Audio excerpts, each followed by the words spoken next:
Ang maganda sigurong gawin ng Senate President, magpatawag na po siya ng kahit caucus man lang. It's not the official meeting of the Senate as a court, but caucus muna. Dapat, kasi naghiwalay na nung last day, even before nag-adjourn, baka nga nagampanya na yung mga re-electionists, wala na sila rito sa building. Isang tabi ang kampanya.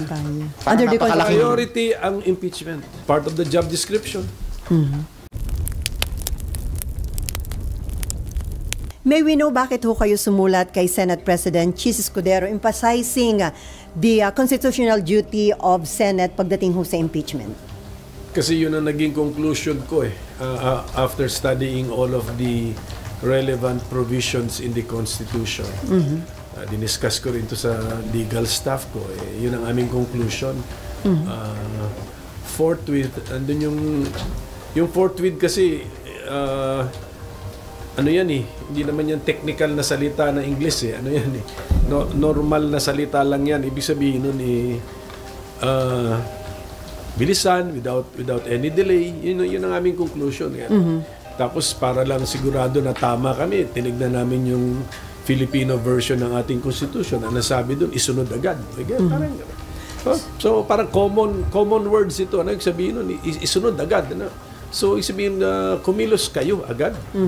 So, yun ang conclusion ng inyong opisina at nagkaroon ho ba kayo ng concern na baka maharap sa maraming challenges ang Senate kung hindi agad na-actionan itong articles of impeachment against VP Sara?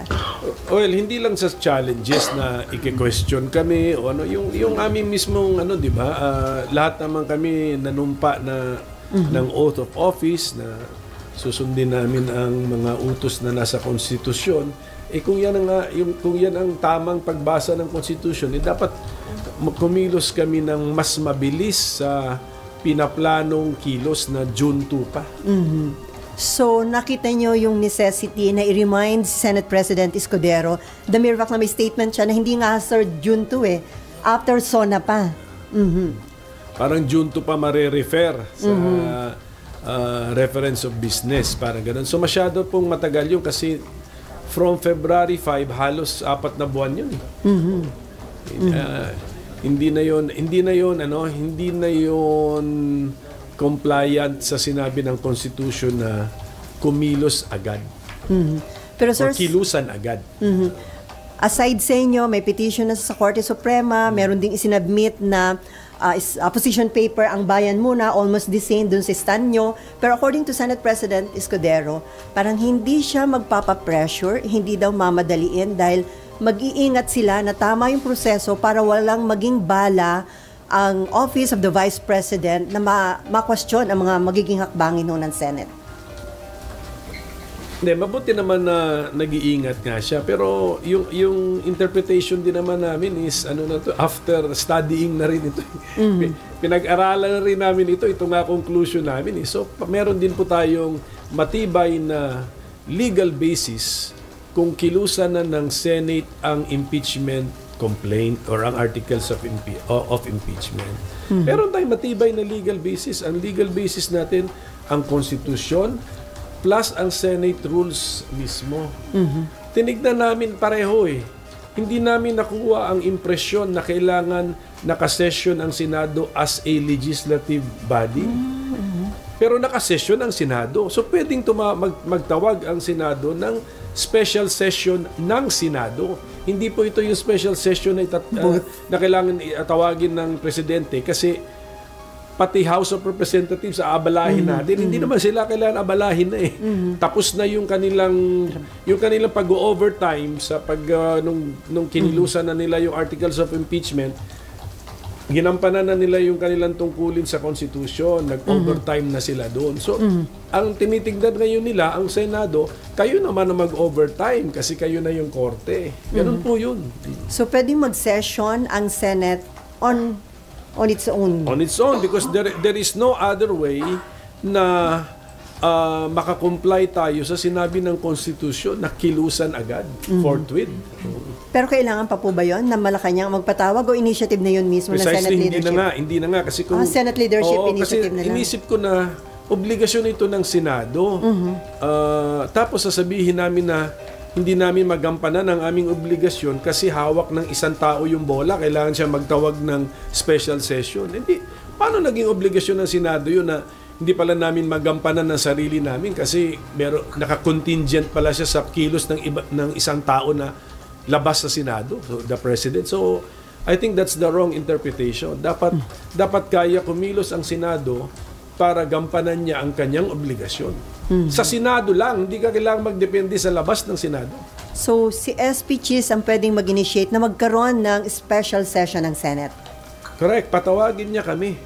Pero, siyempre gagawin niya ng Senate President kung may clamor din sa mga senador. So, dahan-dahan, si Senator Risa Ontiveros nag-message na sa akin, sang-ayon siya sa aking posisyon.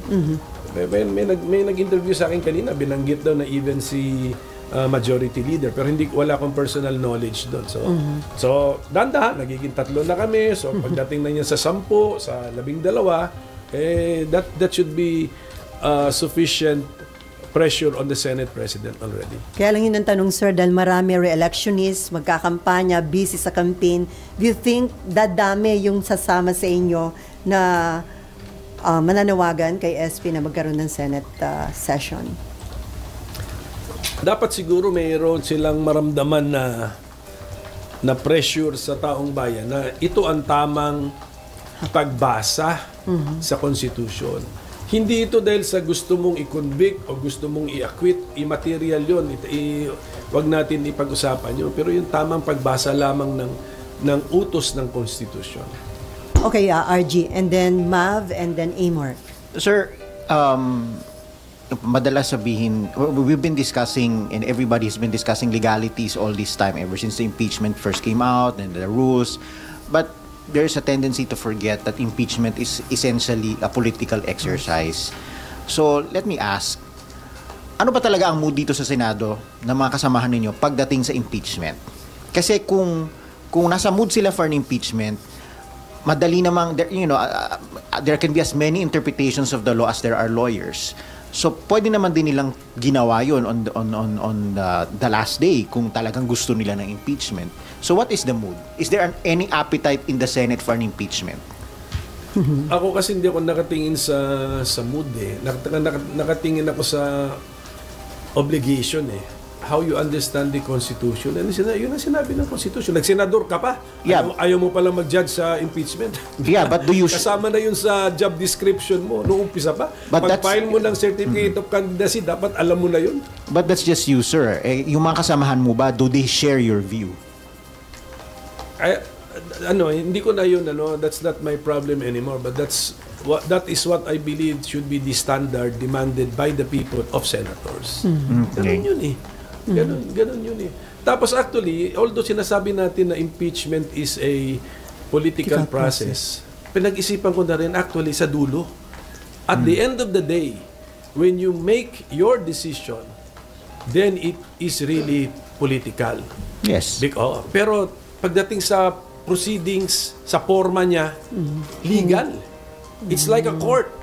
Yeah, pero ang mga judges mo, puro politiko. Correct. At the end of the hindi day, rin sila lahat abogado. Correct. At the end of the day, you will look at your conscience. Pero yung mga procedure dito dapat sundin. Pag sinabi ng Constitution, forthwith, mag-trial na tayo. Dapat ganun.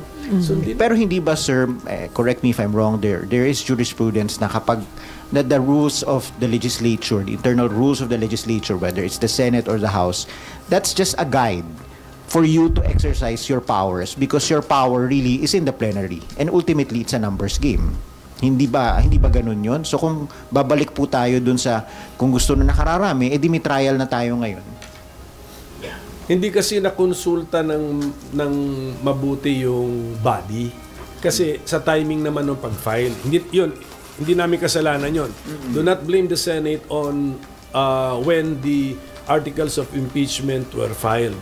Wala kaming hand on yung timing na yun. Sa timing na yun, very late in the last day, hindi nga ako sure kung may quorum pa eh.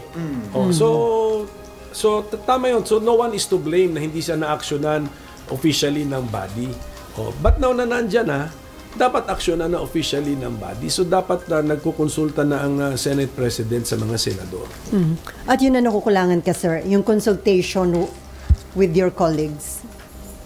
I'm sure baka nagkukonsulta nga siya, but baka nga the majority is backing up his timetable. Exactly my point. That's why I am presenting an alternative point of view. Exactly my point, ito sir. Ito ang tamang point of view.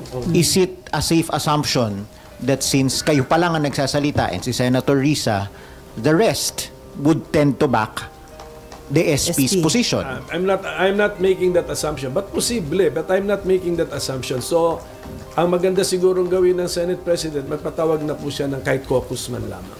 If you were Senate President now, is that what you would have done? Mag-caucus muna. It's not the official meeting of the Senate as a court. But caucus muna. Dapat, kasi naghiwalay na nung last day. Even before nag-adjourn, baka nga nangampanya na yung mga re-electionists. Wala na sila rito sa building. Sir, since pinupush niyo po yung idea na to, so do you have any proposed timetable? Paano hahatiin ng mga senador yung trial at yung kampanya? Kasi isang tabi ang kampanya. Under the Priority ang impeachment. Isn't that a very big ask of your colleagues? That's part of the job description.